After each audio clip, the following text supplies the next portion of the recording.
네, 안녕하세요. 정보통신정책연구원의 조성은입니다. 어, 지금 오늘 제가 소개할 것은요. 제가 지난 2024년 그리고 올해에 방송통신위원회하고 같이 인공지능 서비스 이용자 보호 정책에 대해서 이제 연구를 하고 있습니다. 그 연구의 성과 그리고 지금 현재 하고 있는 것들을 잠시 말씀드리겠습니다. 우선 작년에 생성형 인공지능 서비스 이용자 보호 가이드라인을 개발하기 위한 연구를 했고요. 이게 올해 2월에 공개되었습니다. 그리고 저희가 그 후속 과제로서 지금 또 하고 있는 부분이 있는데요. 그 부분에 대해서 말씀드리겠습니다. 우선 인공지능 서비스가 엄청나게 급속하게 빠르게 확산되고 있다는 것은 모두가 다 경험을 하고 있을 것이고요. 이 과정에서 그 생성형 인공지능 등장 이전에는 인공지능 규율에 관련돼 가지고 이 인공지능 시스템, 그러니까 개발 단계에서 뭔가 규율할 수 있는 부분에 대해서 많이 집중을 했었잖아요. 그래서 인공지능 윤리 기준을 개발하고 그리고 그거를 바탕으로 해서 여러 가지 자율 규제로서의 그런 규제 툴 같은 것들을 개발을 하고 그리고 각 기업체, 사업자들도 나름대로의 자율 규제 방침을 내보이면서 이런 식으로 실천해 간다라는 얘기들을 많이 했었는데 생성형 인공지능 서비스가 등장을 하면서 최종 이용자가 개인이 되고 이 과정에서 이제 서비스 제공과 이용 단계에서 여러 가지 문제들이 발생하기 시작을 했습니다. 그래서 이걸 어떻게 제어할 것인가에 대해서 이제 사회적으로 여러 가지 논의가 필요한 시점이 되었죠. 네, 그러다 보니까 이 이용 단계에서 이제 많은 문제가 발생을 하고 또 생성 인공지능 이 결과물 자체가 이용자하고 상호작용하는 과정에서 이제 뒤바뀌어질 수가 있으니까 이용자 책임에 대해서 사회적으로 인식하기 시작을 했는데 이 시점에서 이용자 책임은 어디까지 물을 수 있을까 해서 좀 더 고민을 해봐야겠다라는 거를 문제 제기를 한번 해보고요. 그리고 실질적으로 저희가 인터넷이 처음 등장해서 지금 디지털 서비스 여러 가지 디지털 서비스가 진화되어 가는 과정에서 계속해서 이런 혼란 사항이 있었던 것 같아요. 기술이 먼저 개발이 되고 그 기술을 베이스로 서비스가 나오고 이용자들은 그 기술에 대한 이해 없이 무슨 새로운 서비스가 나왔는데 어떻게 사용하는지도 모르는 상태에서 이제 노출이 되는 이런 상황에서 이거를 어떻게 잘 활용해야 되는지에 대한 사회적 규범이 먼저 있지 않은 상태에서 이제 서비스에 노출이 되는 거죠. 그러나 이게 그러니까 시간이 흐르면서 나름대로 사회적 규범이 형성이 되어 왔다라는 것들을 모두가 경험하셨을 겁니다. 여기서도 살펴봤듯이 온라인 커뮤니티가 처음 등장했을 때 이 익명성 때문에 많은 이슈가 있었는데 여기서 이제 네티켓이라는 새로운 사회적 규범이 생성이 되었고 콘텐츠 생산하는 관계 확장 요 과정에서는 상대방의 콘텐츠를 존중해주고 나의 콘텐츠에 더 책임을 지고 그래서 디지털이라는 것이 쉽게 카피 앤 페이스트가 될 수 있지만 어느 순간에는 나 너의 콘텐츠를 좀 가져가다가 좀 내 블로그에 넣어도 돼라고 승인을 먼저 받고 그리고 출처를 밝혀서 나의 블로그에 올리는 이런 식으로 또 규범이 형성되었고 모바일 소셜 네트워크 때는 굉장히 쉽게 공감을 표시할 수 있게 되는데 이것이 여론 형성에도 영향을 미치니까 함부로 이제 공감을 표시하기보다 좀 그 공감 표시에 대해서 책임을 갖게 되는 거 그리고 플랫폼 경제 참여 시대라고 했는데 이거는 이제 내가 콘텐츠를 생산해서 제공하는 그 과정에서 이용자들도 어떤 수익 구조가 발생하는 구조가 되면서 이제는 서비스 제공 콘텐츠 제공자로서의 그런 경제적인 책임 같은 것들도 고려하게 되고요. 그리고 요즘에는 인공지능 협업 시대에 또 새로운 사회적 규범, 그러니까 이런 방식으로 가야 되지 않겠느냐는 기대가 형성되는데 그 기대가 저희가 보기에는 이제 이용자들도 책임을 져야 된다. 쪽으로 어느 정도의 사회적 인식이 형성되고 있는 시점이라고 생각이 듭니다. 이런 과정을 거쳤으니까 분명히 우리도 차근차근히 사회적 규범들이 만들어지고 이제 가셔야 될 건데 문제는 그 속도가 너무너무 빨라져가지고 혼란의 시기가 대혼란의 시기가 된다는 부분도 있죠. 어쨌든 지금 저희가 인공지능 협업 시대에 지금 사회적으로 인공지능과의 협업 결과물에 대한 최종 책임자는 이용자다라는 인식이 조금 더 형성되기 시작하고 있는 상황. 그리고 그 대표적으로 이제 문장을 가져왔는데 이용자는 인공지능이 생성한 결과물을 최종적으로 검증하고 그 결과에 책임을 져야 한다. 그리고 과제, 보고서, 창작물 등의 인공지능을 활용했을 경우 그 사실을 적절히 밝혀야 된다. 이런 식의 이런 말들이 이제 나오고 있죠. 그러면 이제 근데 이용자 입장에서는 사실은 이거를 정말 기술에 대한 이해 또 제대로 되지 않은 상태에서 새로운 서비스를 먼저 접한 상황에서 그러면 책임을 져야 되는 것에 정당한가라고 한번 생각을 해보면 사실은 그러니까 인공지능 리터러시 이거를 잘 현명하게 활용하고 있는 역량을 우리 사회가 키우도록 기회를 주지는 않은 상황이라는 부분도 있고요. 그리고 또 이런 사회적 규범에 맞춰가지고 올바르게 활용하려고 하더라도 이 사회적으로 합의된 방법이나 기준이 미비합니다. 예를 들어서 뭐 아까 얘기했던 과제, 보고서, 창작물 등의 인공지능을 활용했을 경우 그 사실을 적절히 밝혀야 한다라고 하고 있지만 그 적절히가 어떻게라는 것이 구체화되어 있지 않아요. 저희가 논문을 쓸 때는 이 참고 문헌을 어떻게 표기하고 그래서 어떻게 내가 참고했는지를 밝히는 것이 굉장히 구체적으로 명시되어 있기 때문에 그걸 따르면 되거든요. 최소한 그러니까 이용자들한테 책임을 묻게 되려면 이 정도의 구체성은 좀 줘야 되지 않느냐라는 거. 근데 사실 뭐 지금까지 기업들도 마찬가지 얘기를 하고 있죠. 기업들도 아직 기술이 완성되지 않았는데 아직 이것을 지켜줄 수 있는 것이 검증되지도 않았는데 했기 때문에 계속해서 법 제도적으로 규율하기보다는 자율 규제라는 유연성을 줬듯이 이용자들한테도 어느 정도 책임을 묻기 전에 요 정도는 해줘야 되지 않을까. 그리고 요 시점에서 그러면은 공백 기간으로 두는 것은 또 문제가 될 수 있으니까 무엇을 할 수 있을까. 근데 이용자보다는 기술에 대한 서비스에 대한 이해가 더 있고 그리고 정보가 더 많이 갖고 있는 그래서 그 앞 단계 서비스 제공 단계에서 사업자들이 무엇을 해줄 수 있을까에 대해서 좀 포커스를 맞춰가지고 이 정책 과제를 이끌고 있습니다. 사실 이거는 2023년도에 처음 생성인공지능 서비스가 확산될 때 이용자들이 너무 혼란스러우니까 어떻게 활용하다라는 걸 보여주기 위해서 나왔던 가이드라인이에요. 근데 여기서는 무엇을 주의해야 되냐는 거에 대해서는 명시되어 있는데 이걸 어떻게 해야 될 것인가에 대해서는 구체적으로 나와 있지 않았어요.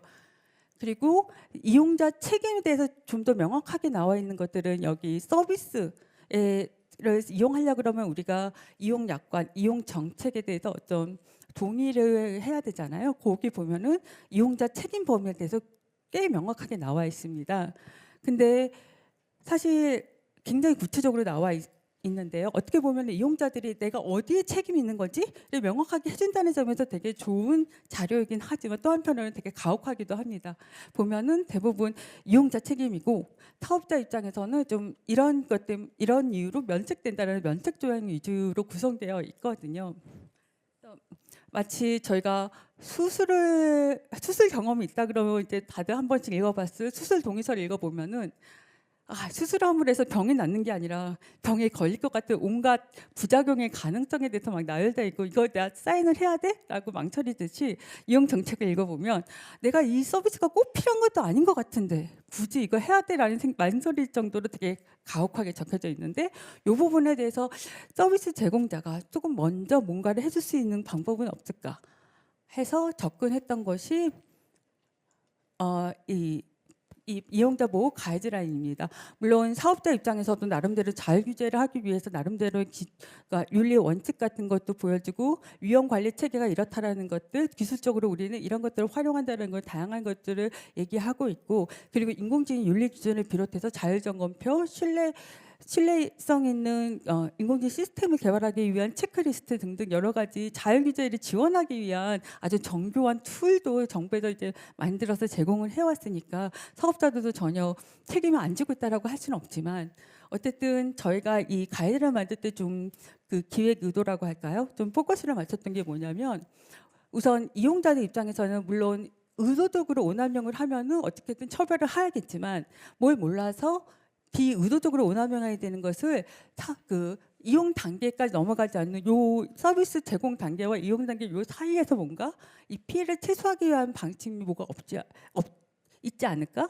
그리고 지금 각 기업마다 나름대로의 자율 규제 방침을 내고 이렇게 따른다, 이렇게 하고 있다라고 얘기를 하고 있지만 이왕이면 모든 기업체가 거의 동일한 기준으로 하게 된다 그러면 이용자들이 서비스를 이용하는데 혼란이 없을 것이다. 그러니까 일관된 기준으로 대응할 수 있도록 지원해주는 차원에서 이걸 마련하자.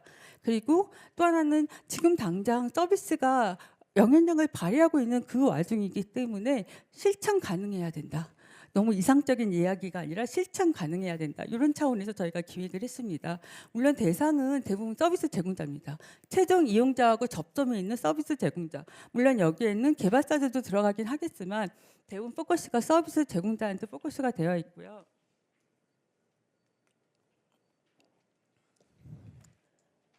그래서 우선 생성형 인공지능 서비스에서 발생할 수 있는 이슈들이 무엇인가 저희가 쭉 리스트업을 한 다음에 이거를 유형을 했고 유형화를 한 다음에 이거를 사전에 예방하기 위해서 무엇을 할 수 있을까를 고민한 다음에 이거 6가지 주제를 뽑아냈습니다. 이 6가지 주제마다 무엇을 실천할 수 있는가를 또 접근해가는 이런 방식으로 제가 연구반 9명의 구성으로 된 연구반을 꾸려가지고 연구를 해와서 이제 결과가 나오는 건데요.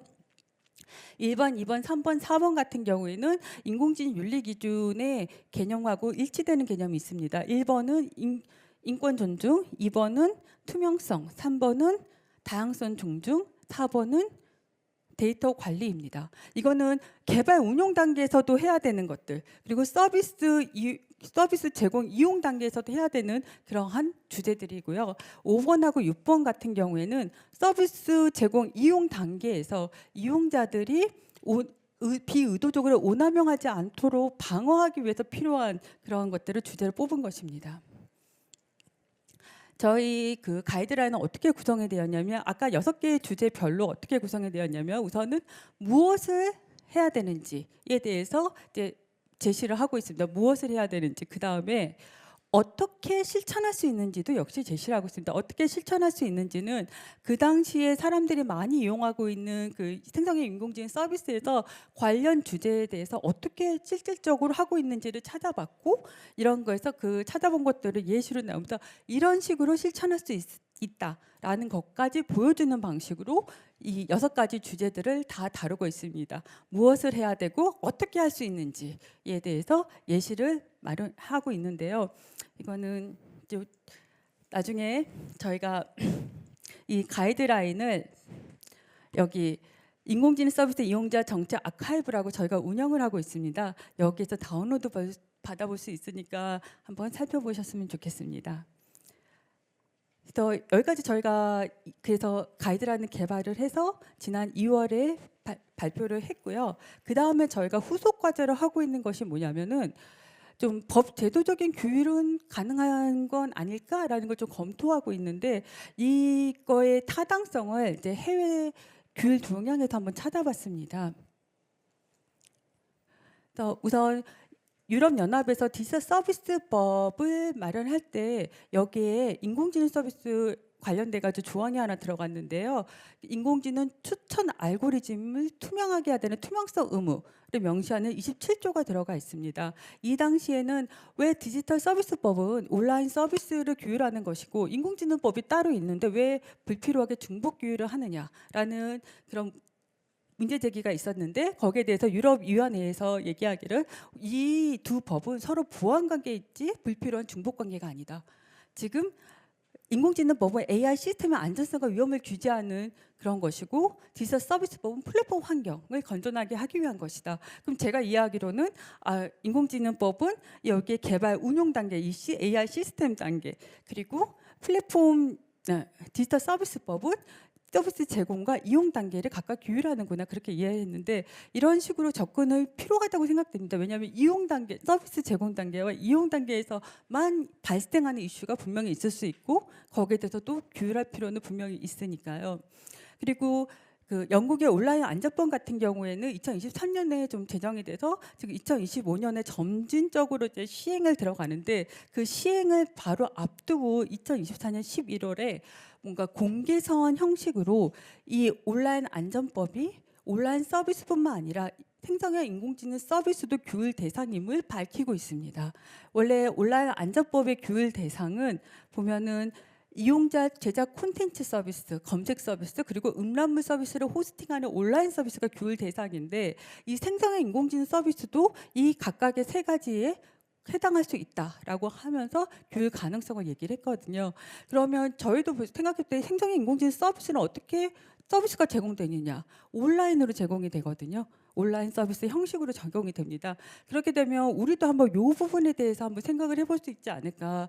또 우리가 갖고 있는 것이 뭐 전기통신사업법, 정보통신망법 같은 거에서 혹시 지금 이용 단계에서 인공지능 서비스를 규율할 수 있는 방법을 찾아볼 수 있지 않을까 해가지고 저희가 이 두 법을 검토를 한번 해봤습니다. 각각의 이용 과정에서 발생할 수 있는 이슈를 얼마만큼 규율할 수 있는가.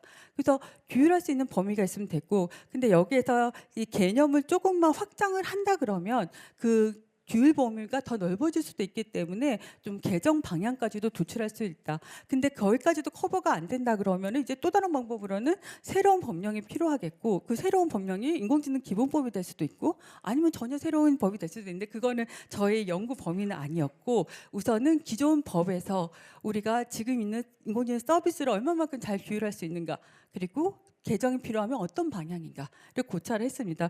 이 결과는 오늘은 말씀을 드릴 수 못했고요. 저희가 11월 19일 날 또 따로 컨퍼런스가 있는데요. 그때 최종 결과물을 이제 발표하게 됩니다. 그때도 관심을 가져줬으면 좋겠습니다. 감사합니다.